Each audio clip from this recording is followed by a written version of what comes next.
یہ 17ویں نظم ہے جاوید نامے کی، اور جاوید نامہ علامہ اقبال کی مشہور ترین کتاب ہے جو کہ انہوں نے فارسی میں لکھی تھی، اور یہ کتاب عبدالعلیم صدیقی نے ان کو ٹرانسلیٹ کیا تھا۔ میں نے اس کی مختلف تشریحات مختلف جگہوں سے لی ہے، تو سارا کریڈٹ فرہنگ کو اور ڈاکٹر خواجہ حمید یزدانی کو، ان سب کو جاتا ہے، اور جو بھی غلطیاں ہیں وہ میری ہیں۔ علامہ اقبال یہ مختلف سیاروں پہ جاتے ہیں جاوید نامہ میں۔ اب وہ عطارد میں موجود ہیں، یہاں ان کی ملاقات جمال الدین اغوانی سے ہوتی ہے، اور وہ ان کو کچھ چیزیں بتاتے ہیں کہ انسان کا خاک سے اوپر اٹھنا یہ ہے زندگی، محنت کر کے اپنی صلاحیتوں کو بڑھانا، اور وہ ان کو کہتے ہیں کہ چوہوں کی طرح انسان کو زندگی نہیں گزارنا چاہیے بلکہ باز کی طرح زندگی گزارنا چاہیے، اور اپنے آپ کو ان سب میں پھنسا کے نہیں رکھنا چاہیے کہ میرا تعلق شام سے ہے یا ایران سے، اور پوری دنیا کو اپنا وطن سمجھنا چاہیے۔ ہیں اکابر ارض مغرب کے سراپا مکر و فن، اہل دی کو بھی انہوں نے دی ہے تعلیم وطن، ان کو مرکز کی طلب ہے، تیرے اندر ہے نفاق، ترک کر یہ امتیاز شام و ایران و عراق، تو اگر پہچانتا ہے خوب کیا ہے زشت کیا، اینٹ پتھر اور مٹی سے نہ ہرگز دل لگا۔ اغوانی کہتا ہے مغرب کے لارڈز نے جو سراسر مکر و فریب ہے، اہل دین کو وطن کی تعلیم دی، نیشنلزم دی ہے۔ یورپ نے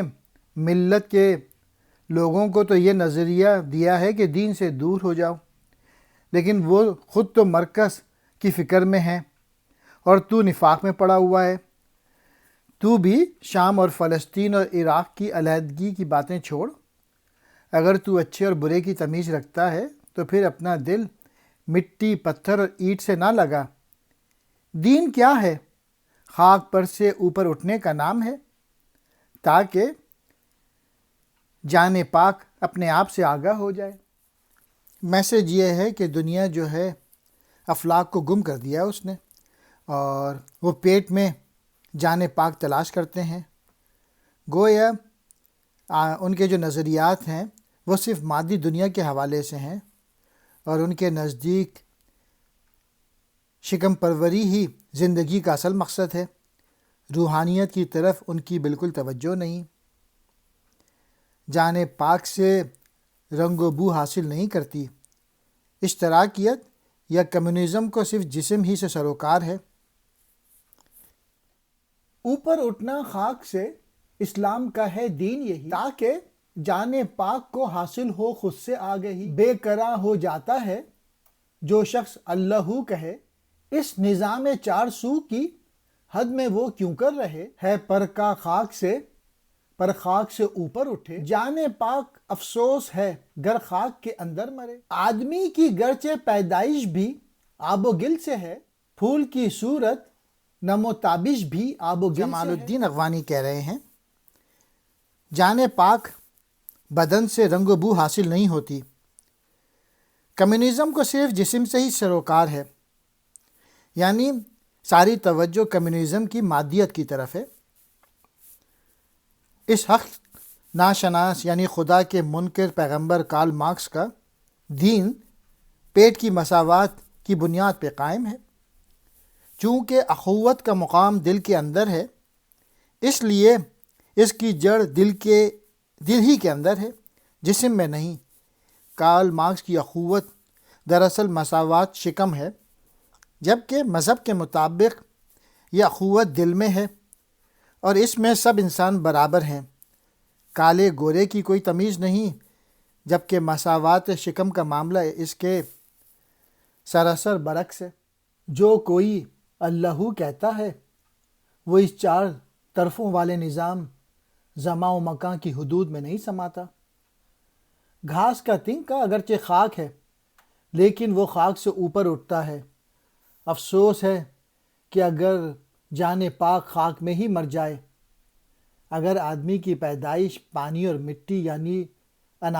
چار عناصر آب، آتش، خاک اور باد سے ہوئی ہے، لیکن اس نے اس سے پھول کی طرح رنگ اور نمی حاصل کی ہے۔ حیف اگر رہتا ہے غلطاں آب و گل ہی میں مدام، حیف اگر اونچا نہیں اڑتا ہے وہ تج کر مقام۔ جسم کہتا ہے کہ خاک رہ گزر میں کھو کے دیکھ، کہتی ہے جان وسعت عالم میں پران ہو کے دیکھ، جاں سماتی ہی نہیں اطراف میں اے ہوش مند، لا جرم ہے مرد حر بیگانہ ہر قید و بند، خاک تیرا سے تو ہو جاتا ہے حر محو خروش، کیونکہ بعضوں کو نہیں آتا ہے کرنا کار موش۔ جمال الدین اخوانی کہہ رہے ہیں جسم نے تو یہ کہا کہ تو راستے کی خاک میں مل جا، جبکہ جان نے کہا کہ تو کائنات کی وسعت کی طرف دیکھ، اے صاحب ہوش و خرد، جان اطراف یعنی زمان و مکان کی حدود میں نہیں سماتی، آزاد مرد یا مرد حق ہر طرح کی قید و بند سے آزاد ہو جاتا ہے۔ آزاد مرد سیاہ مٹی کے خلاف احتجاج کرتا ہے،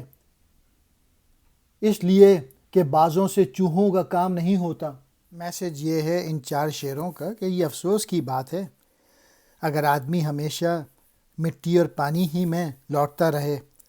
افسوس ہوگا اگر وہ اس مقام سے بلند پروازی نہ کرے، یعنی مادی دنیا ہی کے عارضی فائدوں میں نہ الجھ رہے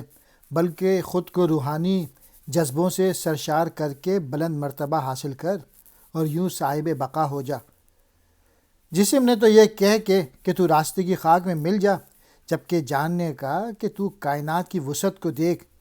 جسم تجھے مادیت کی طرف کھینچتا ہے جبکہ جان تجھے بلند پروازی کی نصیحت کرتی ہے تاکہ تو بلند مقام حاصل کر لے۔ اے صاحب ہوش، جان اطراف یعنی زمان و مکان کی حدود میں نہیں سماتی، آزاد مرد یا مرد حق ہر طرح کی قید و بند سے آزاد ہوتا ہے۔ آزاد مرد سیاہ مٹی سے بلبلا اٹھتا ہے، اس لیے کہ بعضوں سے چوہے کا کام نہیں ہوتا، یعنی وہ اس خاک کے خلاف آواز بلند کرتا ہے اور جہان روشن کی تلاش میں لگا رہتا ہے۔ کار موش کہتے ہیں چوہے کا کام، مرد حر کہتے ہیں آزاد مرد۔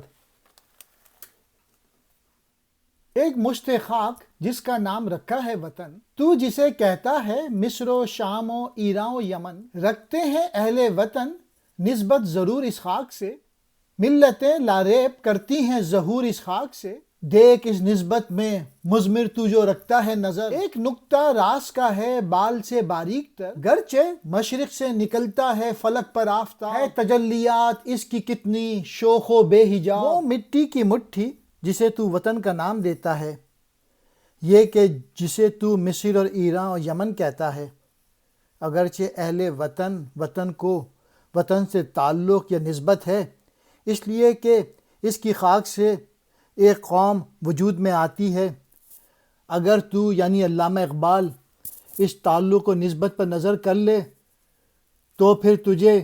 اس بال سے بھی زیادہ باریک نقطہ نظر آئے گا۔ آفتاب اگرچہ مشرق سے طلوع ہوتا ہے اور اس میں شوخ اور بے حجاب تجلیات ہوتی ہیں، اس کی تب و تاب کا باعث اس کا ہے سوز دروں، تاکہ قید مشرق و مغرب سے آ جائے بروں، اپنے مشرق سے برآمد ہوتا ہے وہ جلوہ مست، اور کر لیتا ہے پہنائے جہاں کو زیر دست، اس کی فطرت مشرق و مغرب سے ہے یکسر بری، گرچہ عالم میں ہے وہ از روئے نسبت خاوری۔ اخوانی کہہ رہے ہیں آفتاب اگرچہ مشرق سے طلوع ہوتا ہے اور اس میں شوق اور بے حجاب تجلیاں ہوتی ہیں، یعنی بہت تیز روشنی اور کرنوں کے ساتھ وہ طلوع ہوتا ہے، وہ اپنے اندرونی سوز کی وجہ سے کشمکش میں ہوتا ہے تاکہ وہ مشرق و مغرب کی قید سے آزاد ہو جائے، لیکن وہ اپنے مشرق سے جلوے میں مست ہو کر نکلتا ہے یہاں تک کہ وہ تمام کائنات کو ہاتھ میں لے لیتا ہے۔ اس کی فطرت مشرق و مغرب سے آزاد ہے، گو وہ نسبت کے لحاظ سے مشرقی ہے، مطلب یہ کہ مرد جو ہے وہ آزاد بھی اسی طرح سے حدود اور قیود سے آزاد ہوتا ہے، اور انسانوں کو ایسا ہی کرنا چاہیے۔ میسج یہ ہے کہ انسان کے لیے پوری دنیا موجود ہے، وہ جہاں چاہے اپنی صلاحیتیں بڑھا سکتا ہے، وہ اپنے آپ کو کسی ایک جگہ پہ قید نہیں کرنا چاہیے کہ میرا تعلق اس خطے سے، مشرق سے، مغرب سے، اس ملک سے ہے۔ اللہ تعالیٰ نے یہ دنیا پورے انسان کے لیے پوری کائنات بنائی ہے۔ اس کو کسی اپنے آپ کو لیبل نہیں لگانا چاہیے کہ میرا اس ملک سے تعلق ہے یا اس خطے سے تعلق ہے۔ انسان کے لیے اللہ تعالیٰ نے پوری دنیا بنائی ہے، یہ صرف انسانوں نے ہی جو ہے ملک وغیرہ کر کے انسانوں کو بانٹ دیا ہے۔ خاوری کہتے ہیں مشرقی کو،